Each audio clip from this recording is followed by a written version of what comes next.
Welcome back to my channel, and today we are talking about American Horror Story characters that are based off of real people and the crimes that they've committed that the show was inspired by. If you've never heard of American Horror Story, it's like an anthology, and it has 10 seasons so far, and they recycle the actors, but it's basically like every season has a storyline that it goes by, and it's not like every other show where it's just one complete thing. It's something different every season, and it comes on FX. And if you haven't watched it, you should definitely check it out. It's kind of gory, kind of like for adults, and kind of scary. It could be scary sometimes because it's called American Horror Story, but if you like stuff like that, then give it a watch because it's really, I like it. Season 10 was good. My favorite are Murder House, Coven, and Asylum, and those are my favorite ones.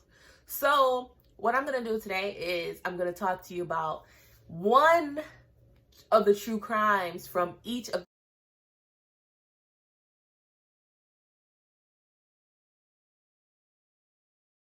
Season 1, Murder House.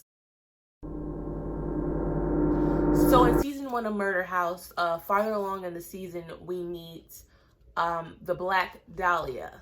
And she was portrayed as a woman who was going out to pursue her career in acting. But it's actually true.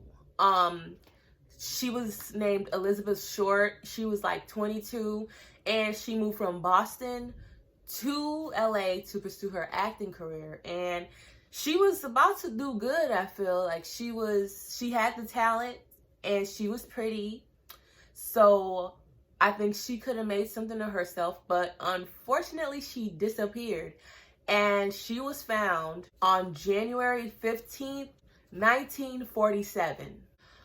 A housewife was like taking her, her little morning jog or whatever, and she spotted something that she thought was a mannequin because she said it was very pale, and any normal person wouldn't think it's a dead body, but it was. So she called the police, and they described her body to be split like from her waist down, I believe, and she was drained of all blood, and she was tortured and beaten and everything. So the people were confused, like, who could have done something like this? Like, the precision in the cuts.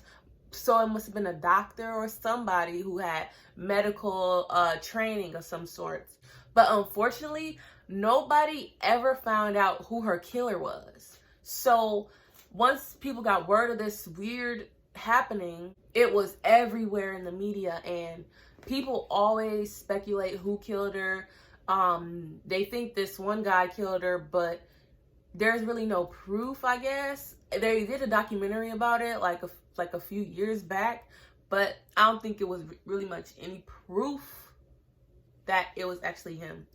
But so in this one, in American Horror Story, they were saying that she moved to LA to pursue her career, and she went to go get like an abortion, but the guy was crazy, and he ended up killing her like that and then dumping her body. Which a lot of people think that it was this one rich guy and that he had something to do with it, but like I said, we don't know. So her case is still unsolved to this day. In Coven, they were in New Orleans, and it's about New Orleans, or New Orleans, however you want to say it. But it's about these witches. One of the main characters was in a relationship with the Axeman of New Orleans. And what's crazy is he was real.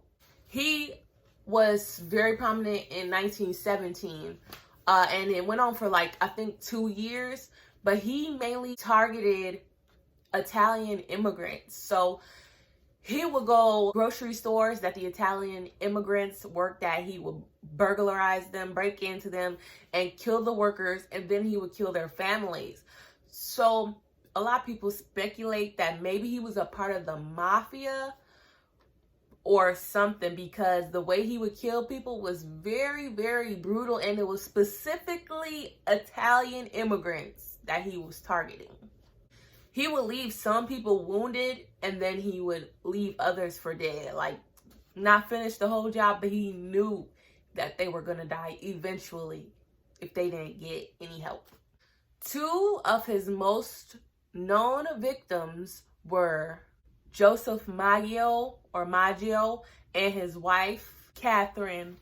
And the Axeman fractured Joseph's skull with his own axe. Just disrespectful. With his own axe. And even after he fractured his skull, he got a razor and cut his throat, slit the throat, and he died. And then he went to go do the same thing with his wife, but instead of the axe part, he just cut her throat and let her bleed out and die. Altogether, he killed like 12 people, but he was never caught, like I said in the beginning, so we don't know how many more people he could have killed, because there was some axe incidents, but they don't think it was him because the people were not Italian, and I guess he specifically went after Italians, so they don't think that he would branch out and kill any more people. So this last one is from the season of Freak Show. And it takes place at a freak show, like a carnival. In the carnival, there is a urban legend that if they performed on Halloween because they're freaks, this guy whose name was Edward Mordrake would come and said to have a second head on the back of his skull. So normal, then a little one, whatever. So as weird as that sound, they said that he was real. Now, him being real is probably true, but the rest of the stuff that is in it is what makes it an urban legend, because I guess we don't really know. So part of the legend is that Edward's second face on the back of his head would speak to him and whisper things to him and constantly terrorize him with all of this crazy stuff. And he said that it was able to laugh, cry, and would whisper to him all throughout the night, to the point where he couldn't even sleep properly because it was constantly talking to him, constantly saying stuff to him. And he even called it his devil twin. So he said that it kept him up all night whispering such things only that they speak in hell.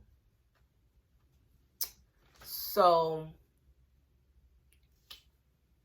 not good stuff, because I don't want to hear what they talking about in hell. No.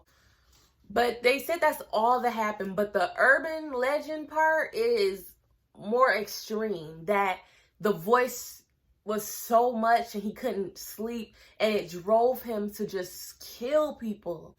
But they said that part didn't really happen, that he didn't kill people. He was just born with one face on the back, and that's it.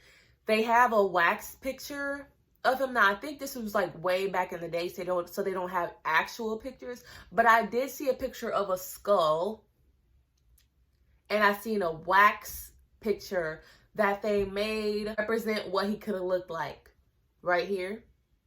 Honestly, the way they portray him in American Horror Story is very scary, because he ended up unaliving the orderly and then ended up unaliving himself.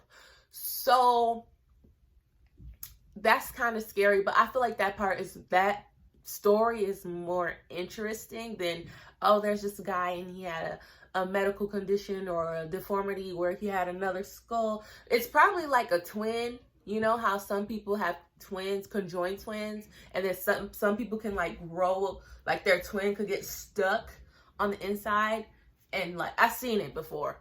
But yeah, so it was like that, but I guess without all the murder parts. But that'd be some crazy stuff if his voice in his back of his head was driving him to murder. But you know, American Horror Story, they always over exaggerate and add things. But I guess it's cool to think about. That's all for today. I want to thank you guys for coming back to my channel. Hope you come back for the next one. Bye.